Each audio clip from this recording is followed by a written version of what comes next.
Ẹ káàbọ̀ padà sórí ìkànnì YouTube wa. Tó bá jẹ́ ìgbà àkọ́kọ́ rèé tí ẹ̀yin ń darapọ̀ mọ́ wa lórí ìkànnì yìí, ẹ má gbàgbé láti bá wa subscribe, ẹ tẹ subscription button, kẹ́ ẹ tẹ notification bell so that gbogbo ìgbà tí a bá ti ń ju àwọn review bí eléyìí ẹ máa rí àlejò máa fi ọ̀rọ̀ jómi tó rọrọ̀ ní comment section.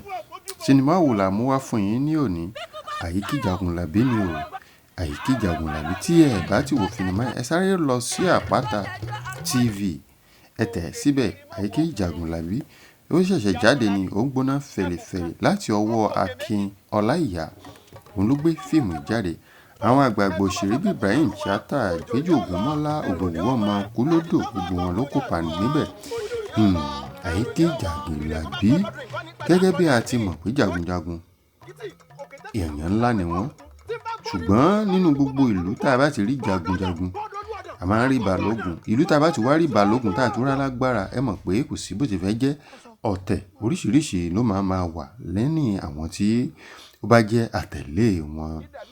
Jagunlabi èyí tó wá ń bá wọn ṣẹ́gun, tó ń kẹ́rù tó wá ní ìfẹ́ sí àbúrò ọba tó fẹ́ tó sì jẹ́ pé òun náà ló ń bá wọn jà nínú ìlú náà. Tọ́ba wá ní kò jọ torí pé òun àti balógun ọ̀rẹ́ làwọn, ọmọ balógun ni ó fẹ́. Tó fi jẹ́ wípé àbúrò ọba wá sá kúrò láàfin, tó wá di pé balógun àti kábíyèsí wá di pàǹpá pé àfi kí ẹ̀kún Jagunlabi o kó wá ibi tí ọmọ náà wà torí pé àwọn ló ń fẹ́, àwọn ló dẹ̀ mọ nǹkan rí tí wọ́n fi sọ wípé wọn ò lè fẹ́ra. Ṣùgbọ́n ní ti Aiki Jagunlabi ẹ mọ̀ pé kòkòkò lára ọ̀tá lè, gẹ́gẹ́ bí ológun òun kò ti wò pé kí ló fi pọ̀ lókè tílẹ̀ ò ní gbà. Ṣùgbọ́n pẹ̀lú bọ́rọ̀ ṣe ń lọ tó fi jẹ́ pé wọ́n ti di pàǹpá mọ́ yìí, kí ló máa ṣẹlẹ̀ nínú apá kejì sinimá yìí? Is an epic movie. Bẹ́ẹ̀ ni ó lágbára. Yorùbá tiwantiwa gangan leléyìí. Bẹ́ẹ̀ ni gẹ́gẹ́ bẹ́ẹ̀ ti mọ̀ pé Ibrahim, chatta, gbogbo fíìmù bí eléyìí tó bá ti kópa ń bẹ̀ ó máa ń dọ́ṣọ̀.